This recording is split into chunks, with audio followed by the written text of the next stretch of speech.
parents. You want your child to go to a high school that offers a lot of opportunities, like advanced placement or college-level classes, and a wide variety of extracurricular activities. But are these high-achieving schools producing students that run the risk of burning out? An overachiever is someone who either pushes themselves to be as perfect as possible for either self-validation or parental validation.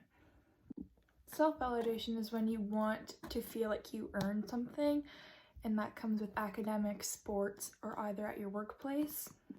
Parental validation is when you need to please someone, most likely your parent, and they put a lot of pressure on you to do really well. And for the most part, this doesn't happen as much in today's day, but it's still possible.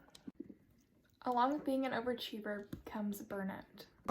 Not just a figure of speech anymore. It's actually been declared a legitimate medical diagnosis by the World Health Organization. It is officially defined as a syndrome resulting from chronic workplace stress that has not been successfully managed. Burnout is really common in high-achieving students, and I think we've all experienced some sort of burnout. But it's very difficult for us because we have to just rest and let the burnout kind of end on its own. But we do not like to take it easy. We like to be on the go all the time and continue our studies, our sports, or whatever have you. So it's difficult. It really is to have a burnout, and for most of us it probably happens, around exam time, and we're very lucky this year that we don't have exams, and it's going to help a lot of people's mental health. So let's see how some other students handle burnouts. How I deal with my burnouts is listening to music. I go to the gym and eat healthy, or eat unhealthy, depends what I'm feeling that day. Here at Leo Hayes, there's many of us that experience burnout. So we all know that burnouts are caused by different things and usually are associated with high-achieving students or just a high-achieving person in general. Although there's typically a reason why you're pushed to this extent of being a high achiever, with everything there's always the really good reason and sometimes the not so good reason. So perhaps maybe your parents are pushing you to do really well in school, or maybe you like seeing what you're capable of.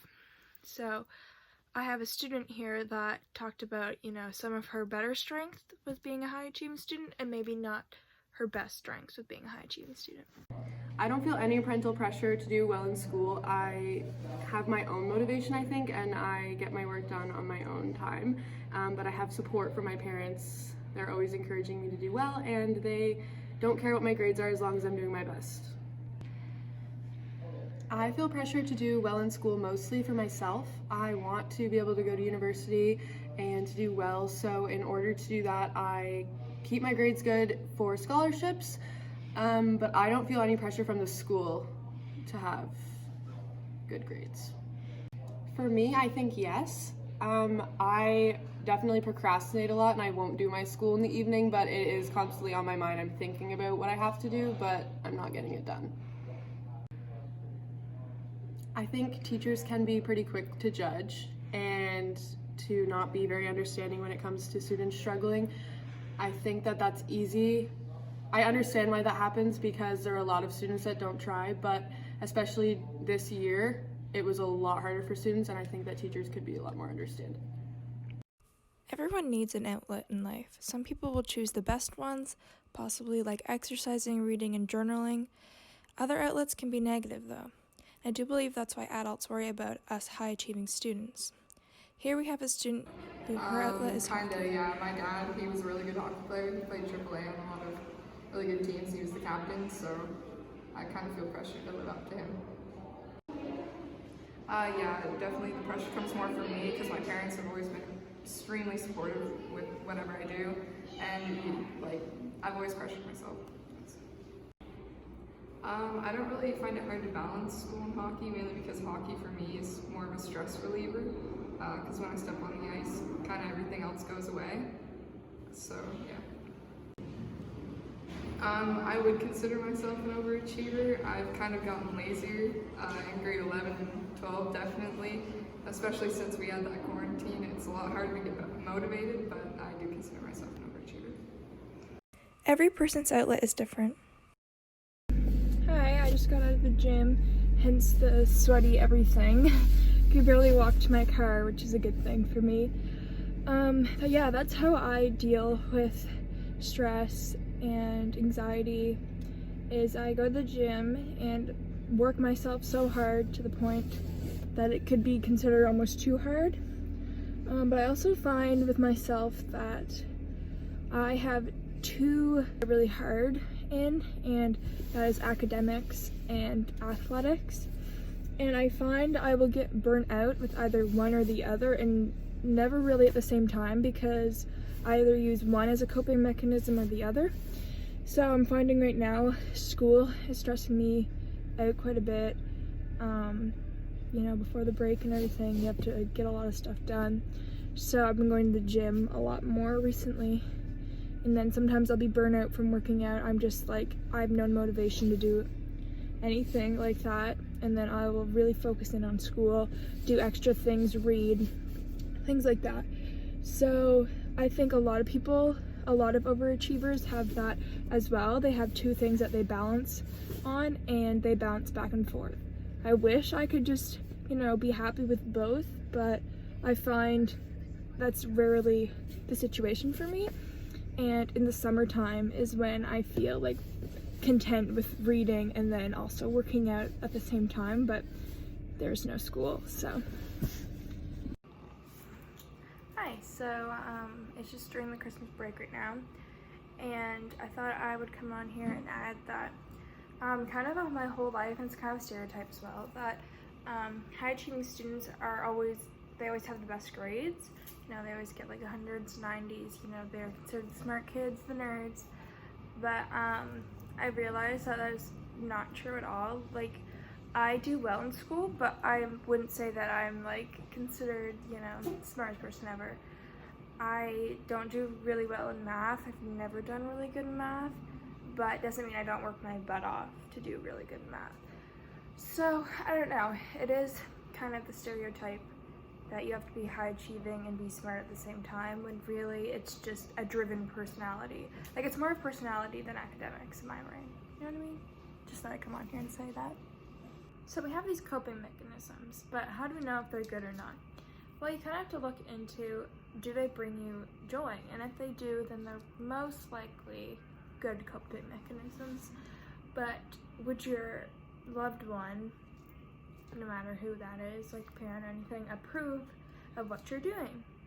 And if that is a yes, then it's most likely a good coping mechanism.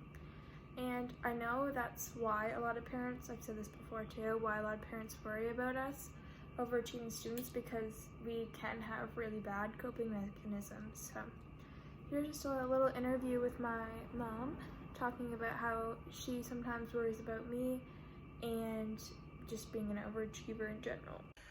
So I would say my biggest worry for you as being an overachiever is that you put way too much stress on yourself, and that we are a family with autoimmune diseases, and I really worry that when you're carrying that much stress that you are going to get an autoimmune disease and be not well like your mother. So I really like the way that you've learned to deal with stress by exercise. You and I do that together. We do our little Beachbody tapes, and you also do your hockey, and I feel that that's the best way to deal with stress. I think parents should have realistic expectations on their children's learning abilities, whether they're a 90% average kid or 70%. If 70 is all they can do and they're doing their best, they're doing their 110% to get a 70 average, then you should be happy with that.